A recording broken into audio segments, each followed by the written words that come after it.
Hello dear students, in this video we are going to study conversion of glucose to fructose and from fructose to glucose, and also the different structure of various carbohydrates. Okay, so first of all we will see the conversion of glucose to fructose, that is the aldoses to ketoses. As you know, example of aldoses is glucose and example of ketosis is fructose. So we will see the reaction. So here in this reaction, here this is the structure of glucose, which is treated with 3 moles of phenylhydrazine. So on the treatment with phenylhydrazine, glucose gives glucose as own derivative, okay, which यहाँ पर देख रहे हैं आप CHO group है. CHO group कैसे react होता है, ये कार्बन, ये डबल बॉन्ड O, ठीक है, ये H, तो ये जो NH2 ग्रुप है, ये फिनिलहाइड्राजिन का, ये H2 और ये O इस तरीके से रिलीज हो जाएंगे और ये कार्बन और नाइट्रोजन के बीच में डबल बॉन्ड आता है. ठीक है, तो इस तरीके से ये रिएक्शन हुई और 2 मोल्स लगे इसको कन्वर्ट करने में इस फॉर्म में. ओके, तो 1 मोल यहाँ पर और 2 मोल्स यहाँ पर फॉर्म करने में लगे. तो फिर उसके बाद में की गई एसिड हाइड्रोलिसिस.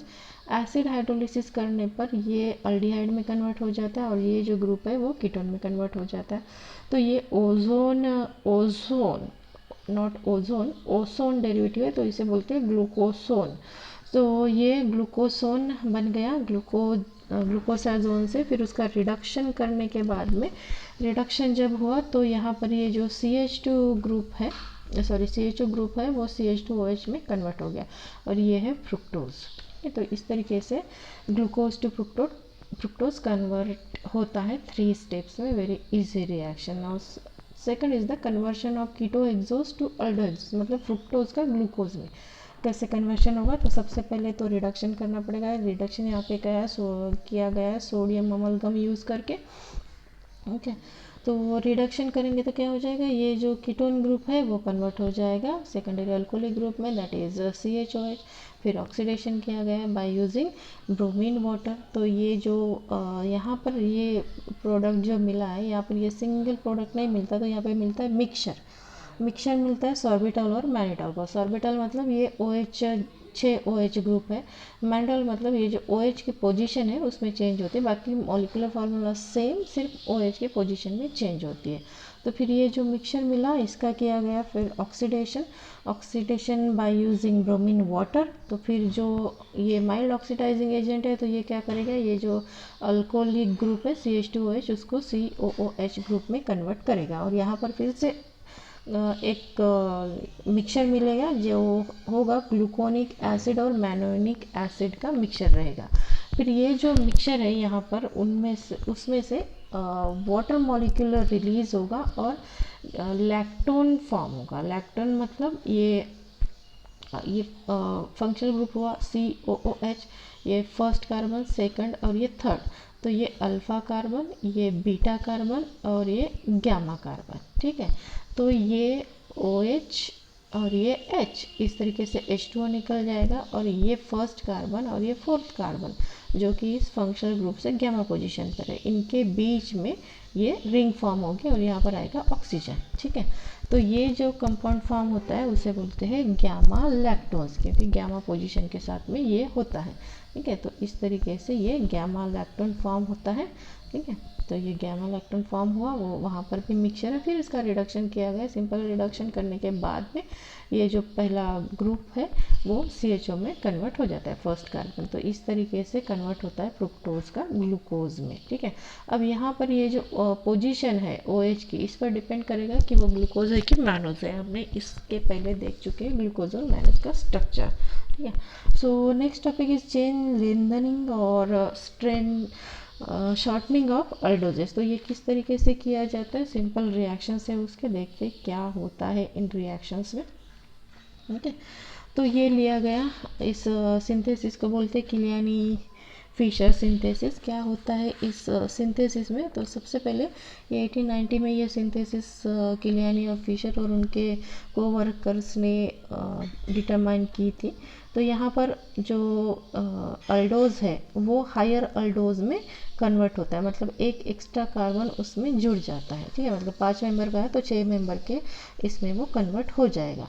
तो किस तरीके से ये बनती है, तो सबसे पहले ये जो अल्डोज है उसकी रिएक्शन करेंगे HCN के साथ में, दैट इज़ हाइड्रोजन साइनाइड। तो 2 साइनोहाइड्राइंस यहाँ पर मिलते हैं। ये लिया अल्डोपेंटोस, 5 कार्बन है यहाँ पर, 1 2 3 4 5। ठीक है, इसलिए ये अल्डोपेंटोस।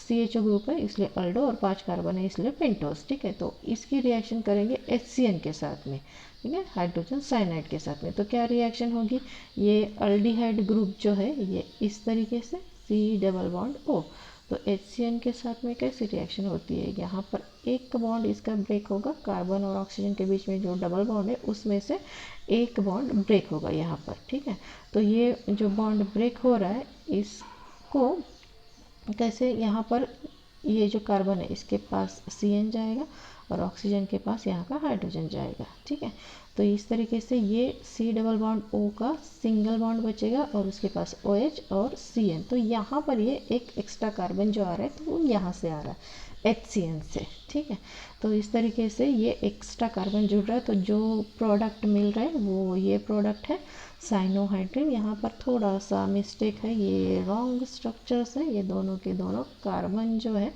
वो 5 ही रखे हैं यहाँ पर, तो ये करेक्ट स्ट्रक्चर है जो मैंने ड्रॉ करके आपको बताया।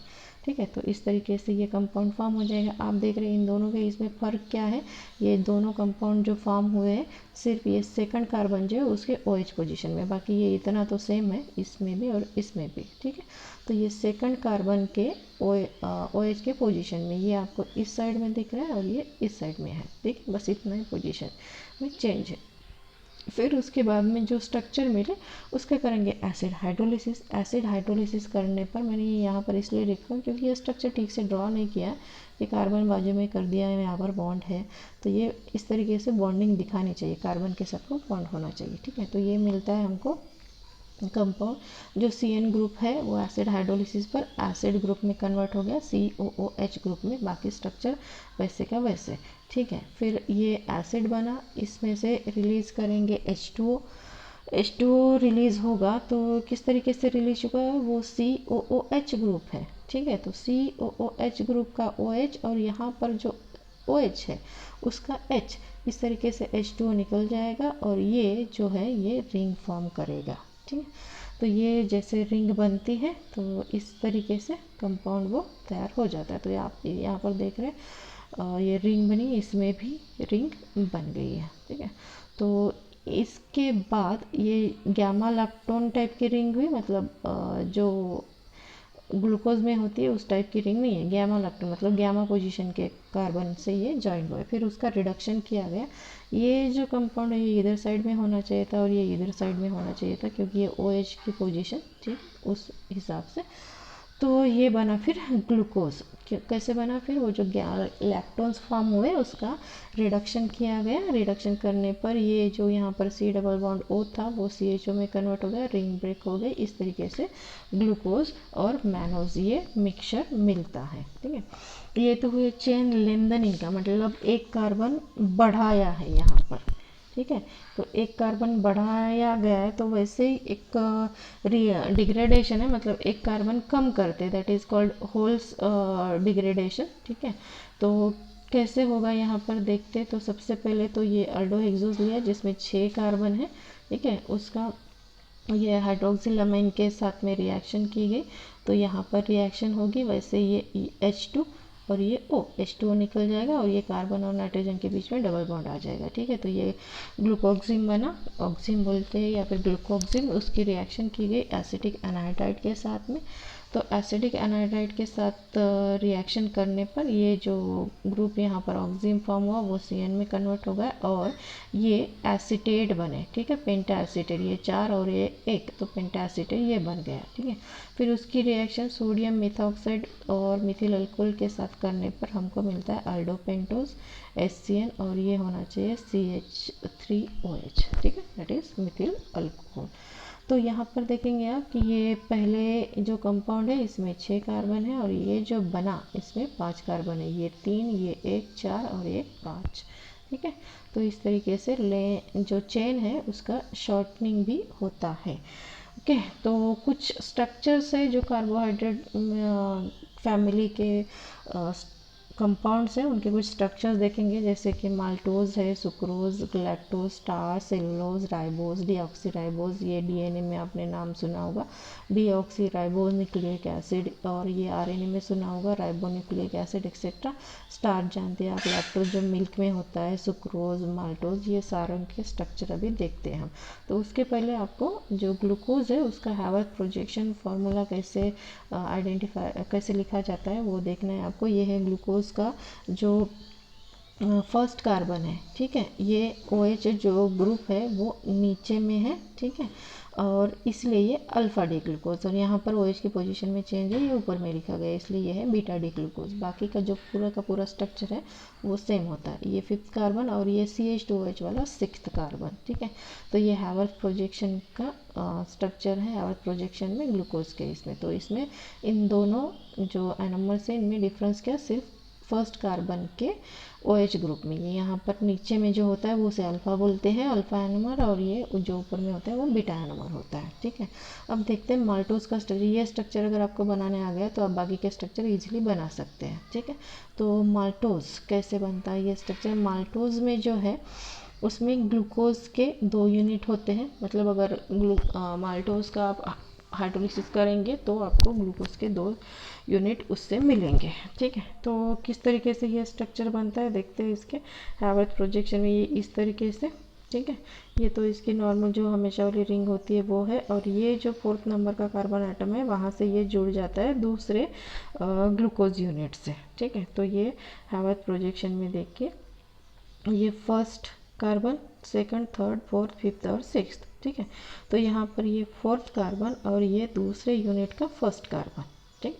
तो इनके बीच में ये जो यहाँ का OH था और यहाँ का OH जो है वो वहाँ से H2O रिलीज़ हुआ, ठीक है। यहाँ ऐसे OH एक का फर्स्ट पोजीशन वाला और ये 4th पोजीशन वाला, ठीक है।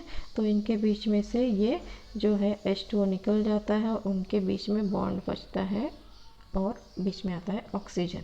तो इस लिंकेज को बोलेंगे हम अल्फ़ा लिंकेज, ठीक है। तो ये होती है अल्फ़ा लिंकेज के साथ ग्लूकोज के 2 यूनिट जुड़ जाते हैं, ठीक है।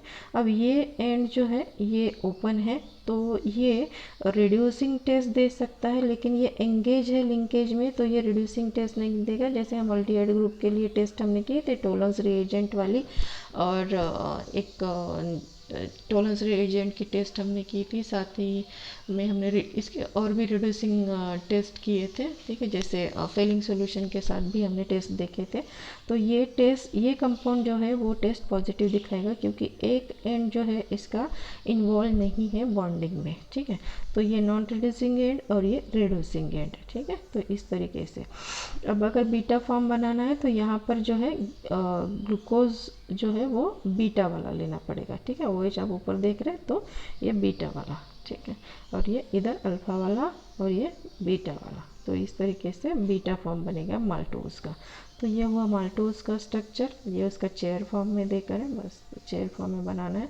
ये सुक्रोज का किस तरीके से स्ट्रक्चर बनता है, ये है, यहाँ पर फ्रुक्टोज लिया गया है, ठीक है, और ये ग्लूकोज है। इन दोनों के बीच में अल्फ़ा लिंकेज, ठीक है। तो ये अल्फ़ा डी ग्लूकोपायरानोज यूनिट है ये, ठीक है। पायरा ये यहाँ पर जो C है फर्स्ट कार्बन, ठीक है, वो उसका OH, और ये फ्रुक्टोज का जो ये कार्बन है यहाँ पर भी एक OH होता है, तो उन दोनों के बीच से वाटर मॉलिक्यूल रिलीज़ हुआ है।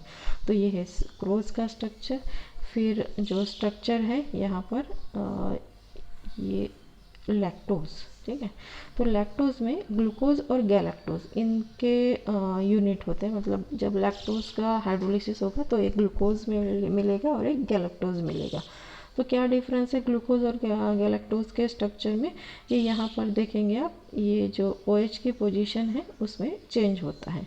गैलेक्टोज में ये जो कार्बन में 4th, ये ग्लूकोज में जो 4th कार्बन है, ठीक है, फोर्थ कार्बन पे यहाँ पे इस साइड में OH होता है और गैलेक्टोज में इस साइड में होता है। तो ये डिफरेंस है ग्लूकोज और गैलेक्टोज के स्ट्रक्चर में। तो इन दोनों को ज्वाइन करना है, ठीक है। तो इस तरीके से ये ज्वाइन होंगे बीटा लिंकेज से। बीटा लिंकेज क्यों, यहाँ पर देखिए ये गैलेक्टोज का फर्स्ट जो कार्बन है वहाँ पर OH ऊपर है और ये जो ग्लूकोज है, ठीक है, उसका फोर्थ कार्बन ये ऊपर है। तो ये ऊपर से ज्वाइन हुई है ना कि नीचे से, तो इसको बोलेंगे बीटा लिंकेज। तो ये स्ट्रक्चर हुआ लैक्टोज का, ठीक है। अब जो नेक्स्ट है स्टार्च का, ये थोड़ा बड़ा स्ट्रक्चर होता है। बड़ा स्ट्रक्चर होता है तो क्या ये 20 to 25 ग्लूकोज के जो यूनिट्स है वो अल्फा लिंकेज से जुड़ेंगे। फिर ऐसे एक लिंक चेन तैयार हो जाएगी, ठीक है। ये जो चेन होती है अल्फा लिंकेज से उसको बोलते हैं अमाइलो। सारे के सारे ग्लूकोज के यूनिट्स उसमें होंगे अल्फा लिंकेज से। फिर वैसे ही नीचे चेन एक और आएगी, फिर ऐसे ही आएगी। तो ये फिर से एक दूसरे के साथ जोड़ेंगे। तो ये किस तरीके से इनकी जॉइनिंग होती है, ये इस तरीके से। ये जो 6th कार्बन है जो CH2OH वाला है, तो ये CH2OH वाला, और ये जो यहाँ पर होता है फर्स्ट कार्बन उसका OH, ठीक है। तो यहाँ से ये H2O निकल गया और ये जो बचा है ये O और ये CH2। तो इस तरीके से ये बॉन्डिंग होती है। इसे 1,6 लिंकेज भी बोला जाता है, ठीक है। तो ये ग्लूकोज की एक चेन, ग्लूकोज मॉलिक्यूल्स की ये दूसरी चेन, और ये 1,6 से एक दूसरे के साथ जोड़ेंगे। तो ये जो बड़ा स्ट्रक्चर होता है उसको बोलते हैं अमाइलोपेक्टिन। तो इस तरीके से ये स्टार्च का स्ट्रक्चर बनता है। सेलुलोज कैसा होता है, सेलुलोज सीधे सीधे ग्लूकोज मॉलिक्यूल जुड़ जाते हैं, ठीक है। 1,4 लिंकेजेस, बीटा लिंकेजेस उनमें जुड़ लिंकेजेस से वो फार्मूला बनता है। अब ये जो राइबोज है ये 5 कार्बन एटम वाला कार्बोहाइड्रेट है। सिंपल स्ट्रक्चर इसका ये रिंग फॉर्मेशन, रिंग फॉर्म वाला स्ट्रक्चर जो है वो इस तरीके से है। अब ये राइबोज RNA में प्रेजेंट होता है और ये है डीऑक्सी राइबोज। तो इन दोनों के इसमें डिफरेंस क्या है, यहाँ पर राइबोज में इस पोजीशन पर OH है और यहाँ पर जो है हम देख रहे हैं कि यहाँ पर आपको इस कार्बन के पास OH नहीं दिखेगा, ठीक है। तो यही डिफरेंस है राइबोज में और deoxy ribose. D means removal और ऑक्सी मीन्स ऑक्सीजन को रिमूव किया गया। तो ये डीऑक्सी राइबोज जो है वो आपको DNA के स्ट्रक्चर में मिलेंगी, ठीक है। तो ये यहाँ पर ये आपका कार्बोहाइड्रेट जो टॉपिक है वो ख़त्म होता है।